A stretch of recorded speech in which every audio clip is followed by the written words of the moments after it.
తన ప్రాణం లాంటి బంధాన్ని పక్కన పెట్టి ఈ పెళ్లి పీటల మీద కూర్చున్నాడు. కానీ వీళ్ళు తాళి కట్టకపోతే నిన్ను వదిలేస్తామంటున్నారు.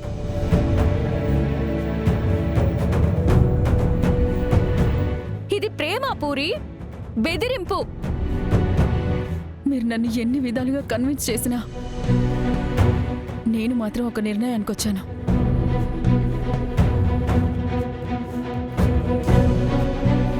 చిన్నప్పటి నుంచి నాన్నెవరో తెలియకుండా పెరిగాను.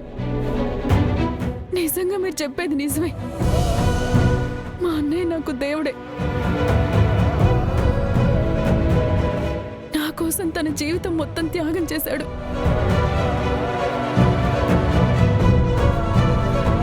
ఈ పెళ్లి తర్వాత నా భర్తే నాకు దేవుడు, నాకు దేవుడు, నాకు దేవుడు.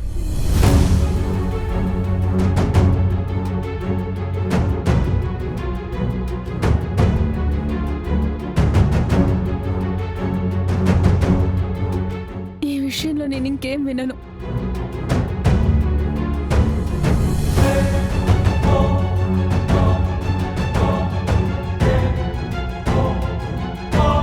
పెళ్ళైన ఆడపిల్ల పుట్టింట్లో ఉంటే ఆ బ్రతుకు ఎలా ఉంటుందో నాకు తెలుసు. ప్రతి చూపులో జాలి, ప్రతి మాటలో అవమానం, ప్రతి పండగలో ఒంటరితనం. నాకు అలాంటి బతుకొద్దు.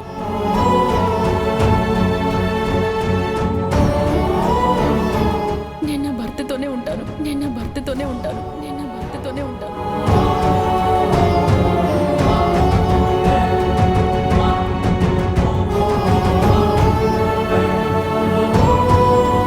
అన్నయ్య, నువ్వే చెప్పావు కదా, నా మెళ్ళ ధృవ తాళి కడితే తార మెళ్ళ నువ్వు తాళి కడతానని.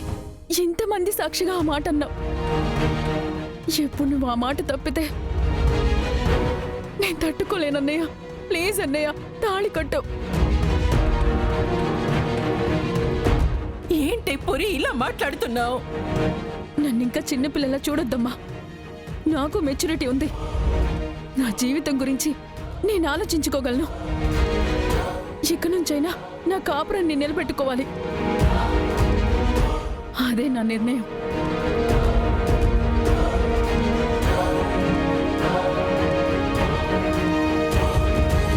నీ అన్నయ్య జీవితాన్ని ఇలా నాశనం చేస్తావా నువ్వు?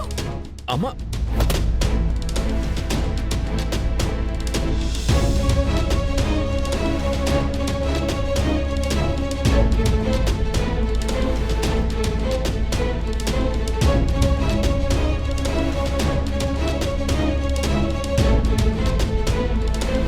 చూడండి, ఇన్ని రోజులు పూరి మీ కూతురు. మీరు తిట్టుకున్నా కొట్టుకున్నా అది మీ ఇష్టం. కానీ పూరి ఇప్పుడు నా భార్య.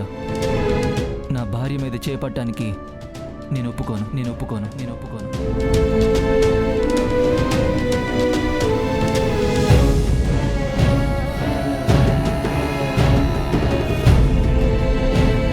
తన నిర్ణయం మీరు అడిగారు, తను చెప్పింది, అంతే. ఇప్పుడు నిర్ణయం చెప్పాల్సింది మీ కొడుకు.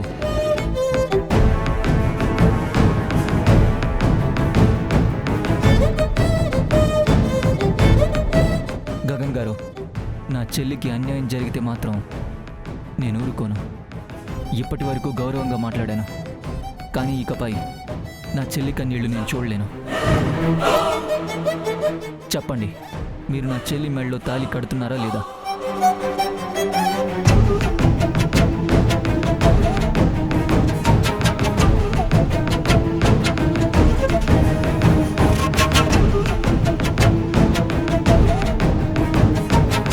గగన్ గారు, ఇప్పటికే మమ్మల్ని మోసం చేయాలని ఆలోచిస్తే దాని ఫలితం చాలా దారుణంగా ఉంటుంది. పెళ్లి పీటల దగ్గర తీసుకొచ్చి ఇంతమంది ముందు నా పరువు తీసి మమ్మల్ని అవమానిస్తే ఆ తర్వాత ఏం జరుగుతుందో మీ ఊహ కూడా అందదు.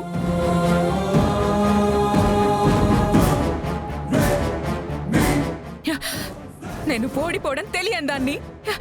నేను అనుకుంటే ఖచ్చితంగా జరగాల్సిందే.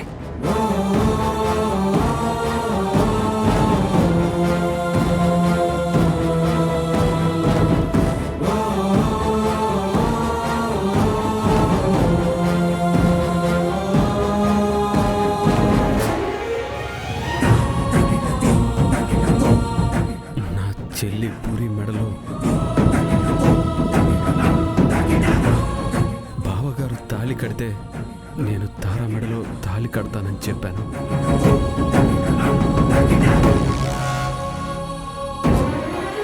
ఇప్పుడు ఆ మాటకి కట్టుబడి ఉండాల్సిందే.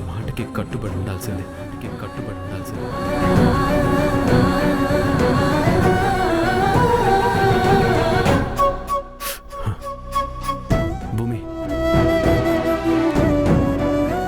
నువ్వంటే నాకు ప్రాణం. నువ్వు లేకుండా నేను బ్రతకలేను.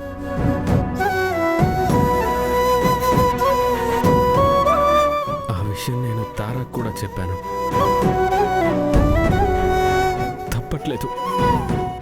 తప్పట్లేదు భూమి.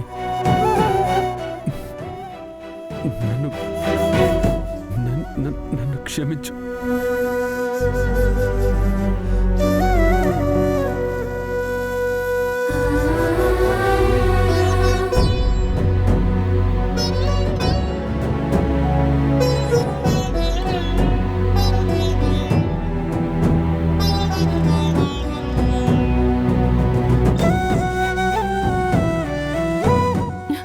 గగన్, నువ్వేనా ఇలా మాట్లాడేది? తప్పదమ్మా.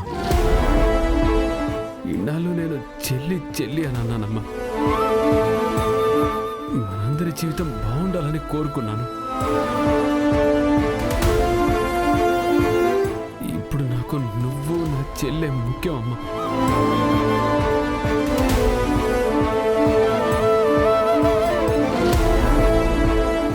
నా సంతోషం కన్నా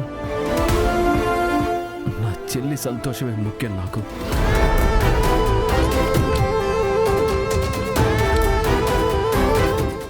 చూసావా భూమి, నువ్వు ఎంత ప్రయత్నించినా ఎన్ని డ్రామాలు చేసినా జరగాల్సింది జరుగుతుంది. పంతులు గారు, మీరు మంత్రాలు చదవండి. గగన్ గారు, మీరు తాళి కట్టండి. ఓం ఐం